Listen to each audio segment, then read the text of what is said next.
আমি কথা শুরু করব আরো পরে, আমার ব্রিফিং করার অনেক কিছু আছে, আমি সব খুলে দিব আজকে। যেই সংস্কার চেয়েছে এই ছেলেরা কিছুই হয় নাই, হচ্ছে না। আমি স্বাস্থ্য অধিদপ্তরে গত পরশুদিন মাননীয় উপদেষ্টার সাথে 2.5 ঘন্টা কথা বলে সব জানিয়ে এসেছি।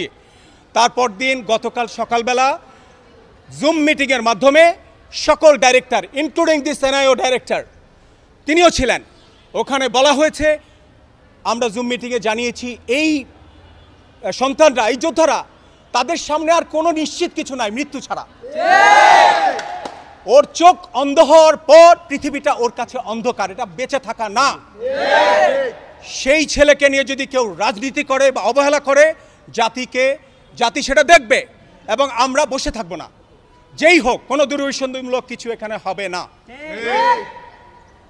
আমরা সেই জিনিসটা জানানোর পরেও এই মানসিকভাবে অবশ্যই